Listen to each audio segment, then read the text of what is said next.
Now then, people, good evening and welcome back to the Just Joe Football Show. Leeds United again, 3-point collectors, this time against Norwich. Like Stephen Nugent says in the chat, we barely broke a sweat. It was pretty dominant. Obviously, we got off to a great start within the first, 40 seconds, Manor Solomon. 33. There we go, 33. The connection from winger to winger, from right to left, James with a beautiful cross. Solomon showing people how it's done at the front post and finding the back of the net. And then, of course, Solomon returned the favour later on with an absolutely sumptuous cross that met Dan James's right boot. And it was 2-0. And Norwich, okay, they had possession of the football, but it was all at arm's length. Leeds United, the XG is crazy. We didn't even face a shot on target anyway. I think they had 3 in total. They were just bystanders at times. Leeds United comfortable again, back top of the table, 3 points over Burnley.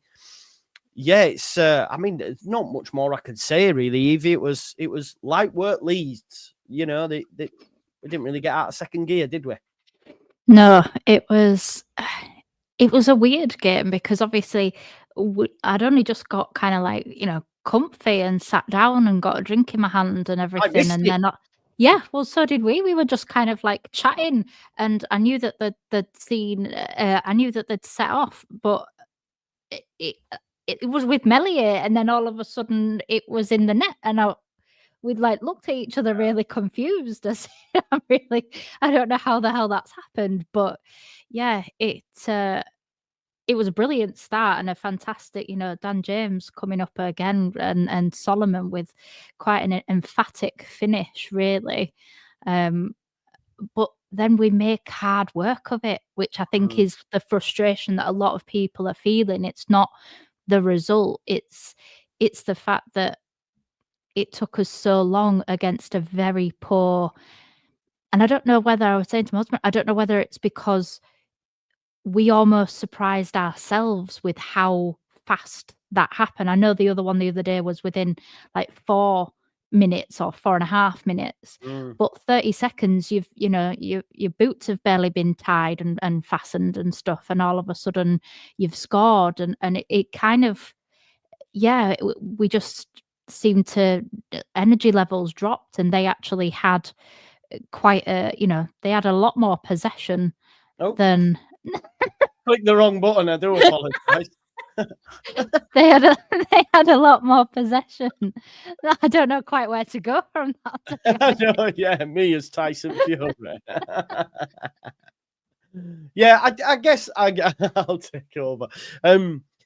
Yeah, the thing is, sometimes, and this is where obviously Farke's maybe critics come in, it can almost be risk averse, but I just think we were just in complete control. I know even at arm's length, they can have the ball, but they couldn't really do anything with it. And yeah, they had nothing in the final third. I watched them against Sheffield United the other night, and they were pants then.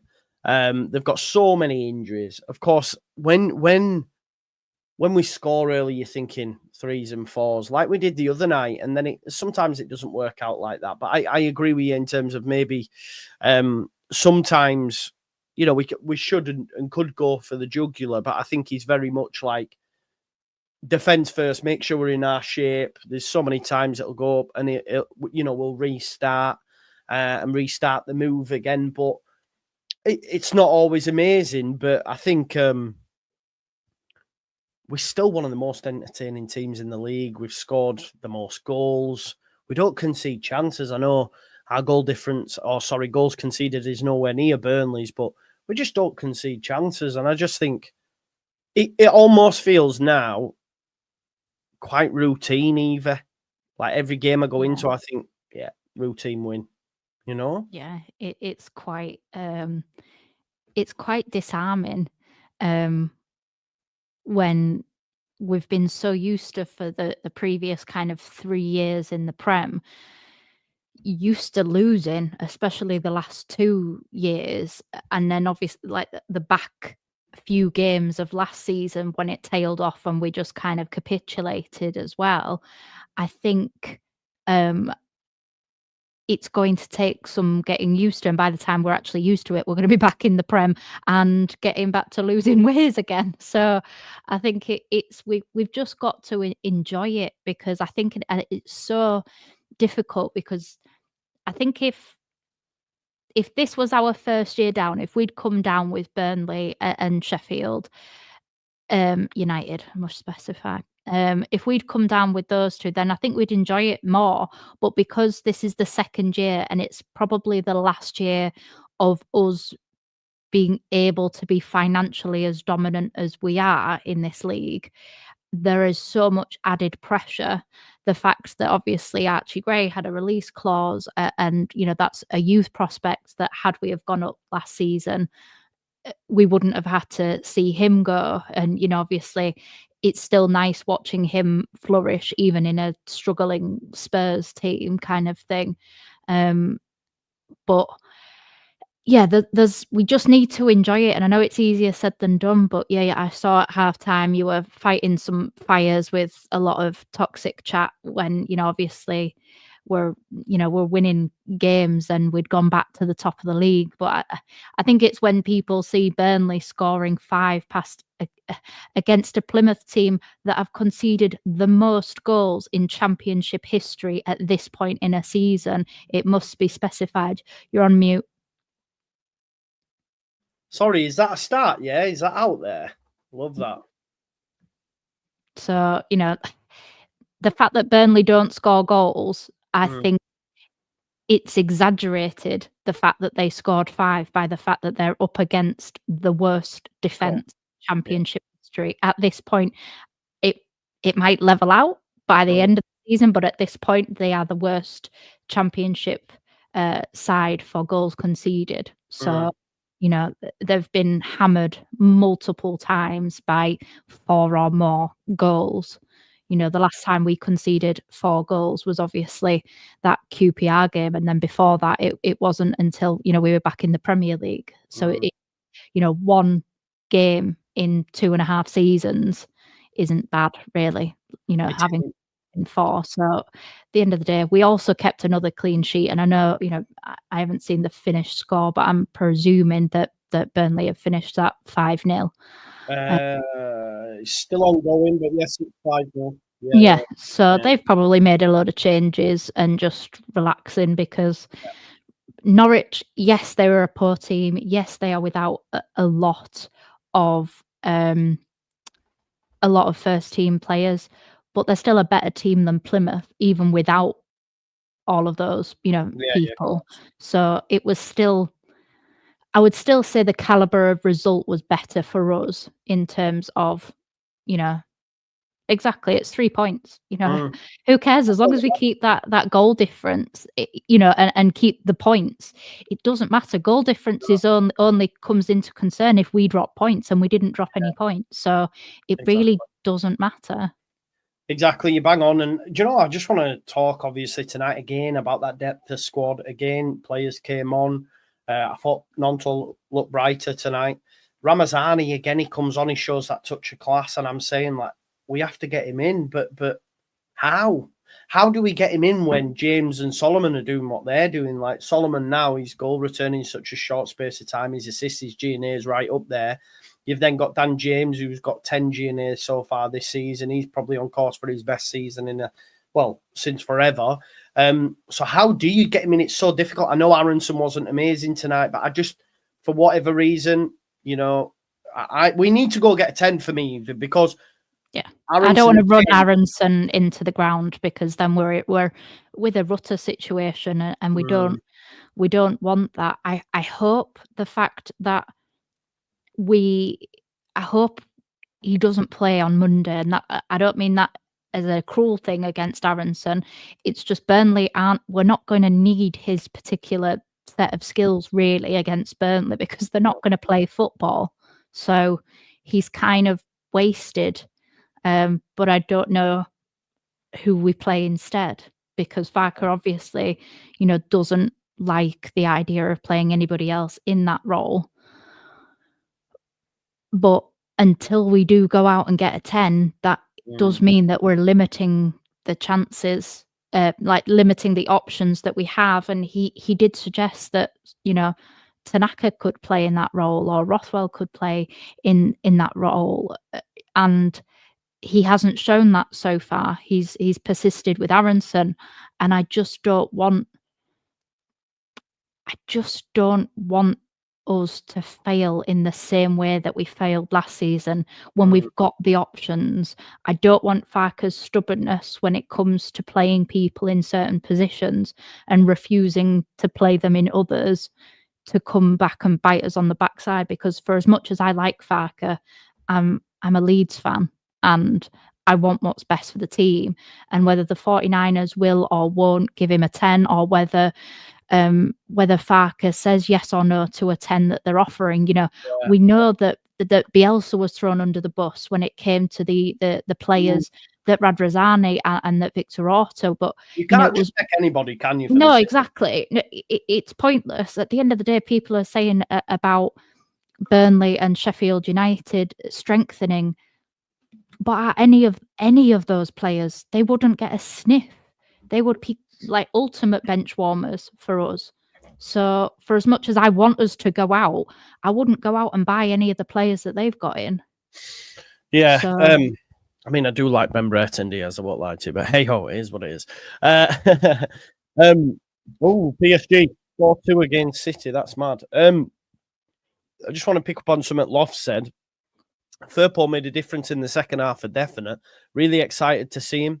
He looked great going forward. And what excites me the most is the connection that him and Solomon could potentially have in, you know, we're in January now. Season finishes April, May, isn't it? So you'd hope now he gets a run of games. I love Sam Byram.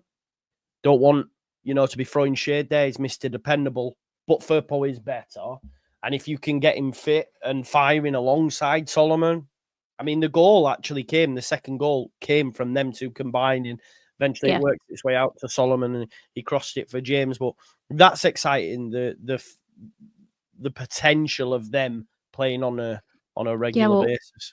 Without Struijk there and without Firpo there, every single defender that we had was right-footed, which does mean that, we're very right-sided, which is good, obviously, for a Bogle-James link-up. And I do think that Byram and Solomon do have a good understanding, but obviously Solomon isn't 100%. Byram is questionable when it comes to being able to play 3 games in a week. So the fact that we've now got options and that Byram can have a well-deserved rest because, like you said, he is Mr. Dependable. He doesn't often do anything wrong. His yellow card was, yes, it was a yellow card, but that ref was certainly card happy in the first 13 minutes. Yeah. It was ridiculous. And obviously Farke made substitutes earlier. It definitely wasn't because Tanaka was, should have probably had a second yellow card and should have been off the pitch. Yeah, but true. He did make those subs earlier, so we can't have a go at him today for not making substitutes earlier on. No, and it did mean that, Firpo got half an hour in his legs instead of 15 minutes, which... Do you think that's with a view to him starting potentially against... And you might... Also, because we're away from home, it could mean Gruev as well. Because back in, when we were getting all them decent results away, it was Ampadu and Gruev. He might see more defensive solidity putting Gruev in there, Yeah. Yeah, I think that... What were your thoughts on Rothwell today? Yeah, I didn't mind him. I know he seemed to get a lot of critique at half time. I didn't really focus on him too much. I don't think. I thought he was all right. He did look done in by the end. Might be a case of we might see Gruev and Tanaka in midfield potentially on Monday. I'm not too sure why. What have you got any thoughts? I think that he was trying to overcook things. In my opinion. I think there were elements I thought he got better in the second half until he got tired. And then obviously Joe Blackburn's just put it in about the the dive, it was a dive. Like, I was like, oh my God, that's a pen. And then oh God, yeah, well done, ref. Yeah, you've got that one right. And you know, it's always an uncomfortable feeling when you're complimenting a ref on doing his job correctly. But, you know, he did get that call correct. It was a dive.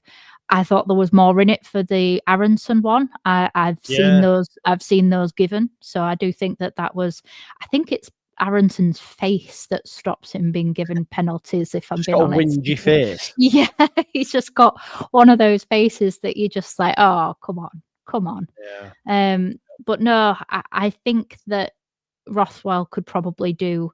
It's the most football he's played in the, you know, best part of 18 months. So he probably could do with a bit of rest himself. And, you know, he was they were third, fourth choice pairing at the start of the season. So I don't think it's an insult to him to, you know, and he can still come on and make a difference when, you know, we maybe need a set piece later on kind of thing, you know. So I think that if Gruev has got through the 25-30 minutes that he played this evening, okay, I'd like to see Gruev back in. I've missed him. Yeah, same. He's quality. Jayden Bogle. Let's talk about Bogle, because Bogle, my God, he gets better week in, week out. He's easily an upgrade on what we had last season going forward. I love Archie Gray, but we definitely missed it. We seem to go a lot down the left last season. Now we're going down the right and the left. It's like defenders really they can't blink, because if it's not down one side, it's down the other. But Bogle going forward, he's scintillating, and some of the passes that he does as well in field to Pirro, to Aronson, down the line to James are exceptional, and could have had a wonder goal tonight. It was a great ball by Tanaka that he hit first time. I think, it was a good save as well by Gunn, because if he went like that and obviously it had his full kind of length of his arm out, and if he hits that the other side, there's 2 or 3 Leeds players running in. True. You know, it was a good save, a very good shot. Big question for you, Eva. Based up to now, who would he be the signing of the season? Taking the because everyone loves Tanaka, and I understand it. But for actual performances and consistency, would Bogle get signing of the season potentially, do you think? It's a difficult one, isn't it? I think it's too soon to say Solomon, because for as much as Solomon has been brilliant the last few games, I think that obviously at the beginning of the season he had quite lengthy absences, but and then he was a little bit rusty, got quite heavily criticised. So I'm going to take Solomon out of the equation.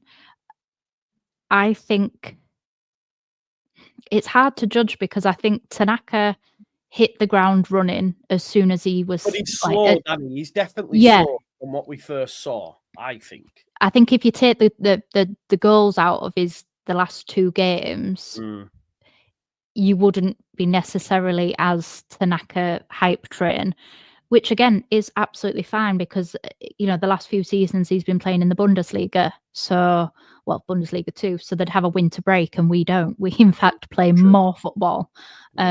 So it's probably right that he slows down. And again, what a brilliant problem to have. We've got depth finally in midfield that, you know, we can rotate people. And I think as soon as we get a centre-back issue sorted, then that gives us Ampadu back in the midfield, which I would love to see, because for as much as I loved those tackles that he did, you know, he did a couple tonight, but I'm talking mainly about the Chef Wednesday ones.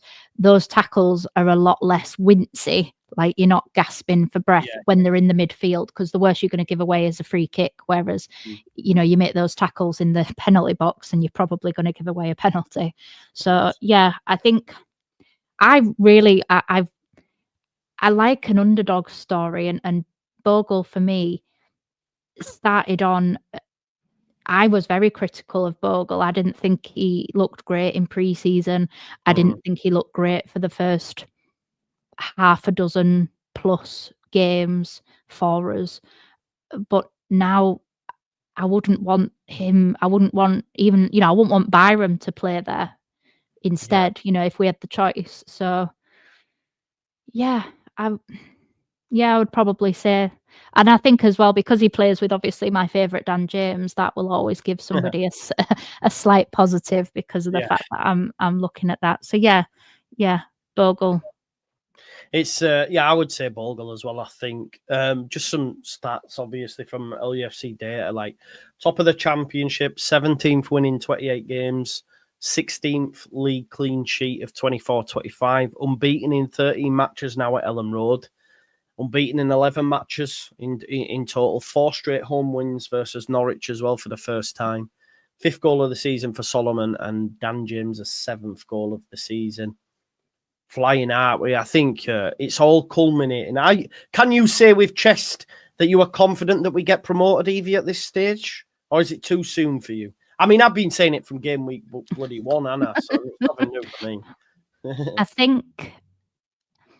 I think it's still so tight that I think we'll have a better idea once we've played Burnley. Imagine we beat Burnley and beat them 6 points. It's so wow. That's, do you know what I mean? Ask me next week. And if we've beaten Burnley, then I'll be far more confident, because Sheffield United, I still think they can be got at. It's Burnley, whether you can breach Burnley's defence. Yeah. I think because we've won today, I always want Leeds to win. I must clarify this, but I'd take a point. Yeah, I'd take a point as well, because they haven't gained on us and it's another game down. I genuinely would take a shitty 0-0 at Burnley, but you just don't want to lose, do you? That's no. I don't want to lose twice to Burnley. Yeah. Like, we should have beat them in the first game. We battered them, man. Yeah, I think it's you don't want 0-0 should be banned, and especially when it comes to Burnley, we didn't deserve to lose that game.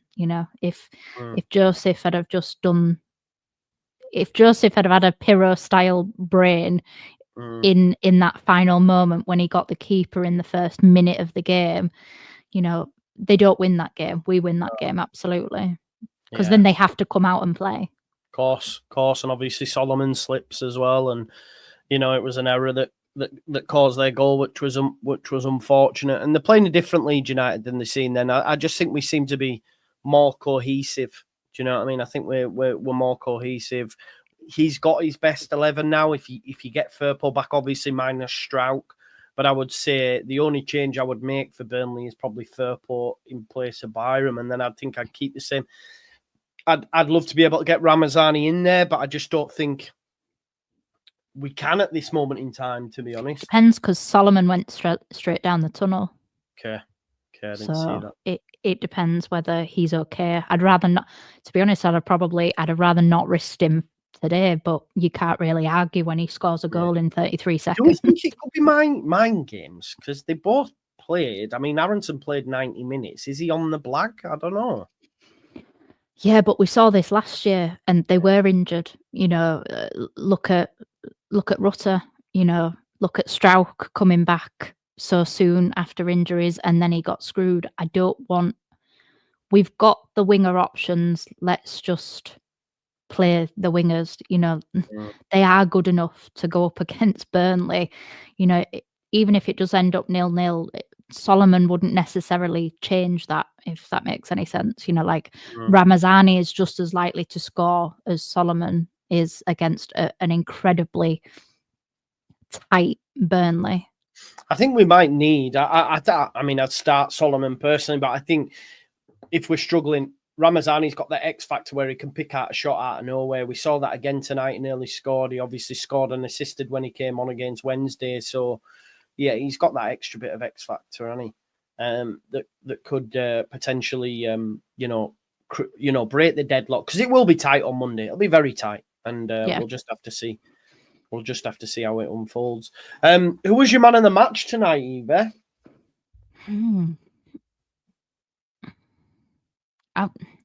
It's hard not. I think I'm going to go for Dan James, and he got a goal and an assist. And I think him and Bogle and Solomon again were really good. I love the dynamics of the three of them. But yeah, I didn't give it to Dan James the other day, so I'll give it to Dan James today. Obviously you can go for James or Solomon. They both goal and assist, but I'll have to go Bogle again. That's twice in 2 weeks. I've gone Bogle. I honestly, I think he's phenomenal. Like, I think he's quality. So for me, I would go Jayden Bogle, but obviously Solomon and James both got a goal and assist, so it can go either way. Although according to SofaScore, Dan James got 8.7 and Solomon only 8, so you might have edged that. I don't know whether did it count as an assist from Solomon. Yeah, it was, did it just because it kind of like ricocheted a little bit? No, also, it's gone down. Can we give props to their defender who gave us that goal because of the fact that it hit Aronson on the back of the head and was going out for a goal kick?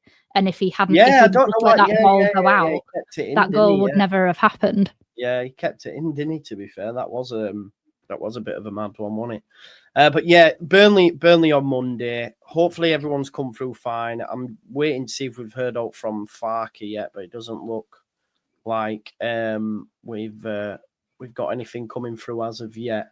Hopefully people have come back fine. I think it's quite nice that we don't play till Monday because like Sheffield United play Friday and they only played on Tuesday, so it's a quick turnaround. Where we've got Thursday, Friday, Saturday, Sunday, so it's nice that we've got that. So yeah, we'll both take a point at this stage, won't we? Yeah, I think it depends. If Sheffield drop points, then I'd definitely take a point. Yeah, if they win, then we have to win because we can't let that momentum get out of our heads. Yeah, of course, yeah. Although it does mean no matter what, still because of goal difference, and Burnley aren't going to score that. No, even if they were to win. People go wild, like someone already thought they didn't score. Well, it's the Plymouth bottom of the league. Plymouth, they're absolutely, Whittaker has been bid on by a couple of clubs now, so they might lose their only goal threat. Yeah. So, are you going to really be playing very well in a team that is probably, I don't think there's any doubt. There's already a gap between them and is it Luton now?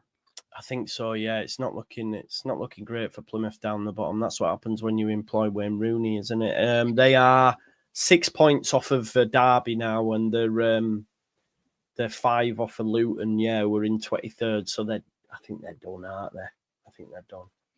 Yeah. So well done. You scored 5 against. Yeah, exactly. That's them, what. Yeah, just kicking a dog when it's down. Well done. Yeah, they've conceded 60 goals as well, which is the most in the division. So yeah, like you said, it's the most by any championship side at this stage. Bringing the stats tonight, I love it, Eva. But Leeds United scored 2 again. 53 goals scored, another clean sheet, goal difference of 34. But like I say, even if Burnley beat us, which I hope they don't, of course, we'll still be top on that goal difference. So yeah. It is what it is, but it's a huge game because, look, Sunderland have Plymouth at Sunderland, so they'll probably win, right? So that's a big point. Sheffield United have got Hull, who are also in the relegation zone, so you would imagine Sheffield United and Sunderland both win. So that game between us and Burnley is a massive one. Because if Sheffield United win and then we beat Burnley, there's your 2 starting to pull away. Just don't know, do we? Just don't lose to Burnley. Don't lose to Burnley. What if Sheffield United lose, we win? That's really nice thinking about. Unless Joffrey gets the winner, that'd be nice. Joffrey gets the winner for Hull. Because surely, regardless, he's surely going to have promotion increases and stuff like that. So he will want to make a difference at Hull, not just for his career at Hull, but specifically, he'll get a decent pay rise if we 100%. Go up. Hull are obviously not going up, so he might as well do something to help us. Definitely, and we'll be covering that on the channel on Friday, folks. It's a Friday night kickoff, so we will be there. Easy, is there any final thoughts? We've done half an hour. I can't think if there's anything else we need to touch on, really. I think people just need used his subs, got his subs early. Every critique, I think everything was bob on tonight. We were just in control, really.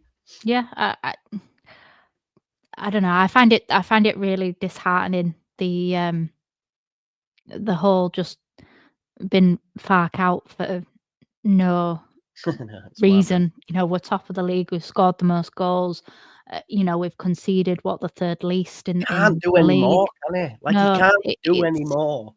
Some of these players are the same players that failed in the Premier League, but apparently they're, you know, like they're destined to win. Well, they also conceded 4 goals against QPR last season and made me cry on YouTube. So like they're not all fantastic, are they? So yeah, it's if he does things wrong and we start to implode, I will happily berate. But until then, let's just support our team. Yeah, agreed. Just actually, because Sean's just mentioned Joseph.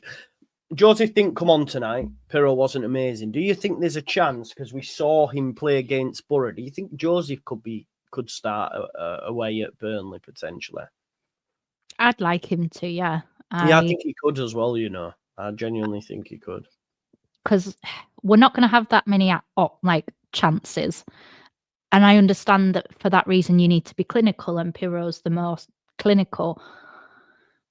But it goes back to the old cliche of, well, Joseph tires out the defenders and then exactly. Pirro can come on. But actually that is a really good option for this game. For this specific game kind of thing. You know, it just... Yeah, I think Joseph should start, tire them out. Pirro won't give them anything to think about. Yes, he's clinical, but he doesn't run. You know, probably the best thing that Pirro did today was getting that yellow card. You know, and I don't mean that just to sound like really catty, but it was he took it for the team. Like the fact that he was one of the ones chasing back. Your number 9 shouldn't be one of the first ones chasing back to stop, you know, goal scorer. So yeah, I think Joseph. I think Joseph for Pirro, Byram for Firpo for Byram, and then for me, unless he's fully fit, I'd like to see Ramazani on for Solomon. Really? Wow.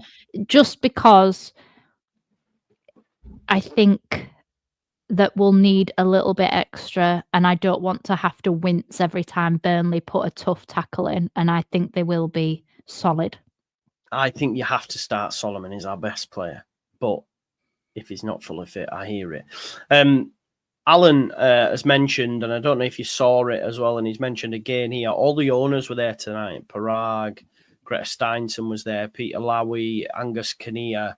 You hope now, getting closer to the end of the window, that potentially they're there to sign the checks that see Leeds United have some incomings.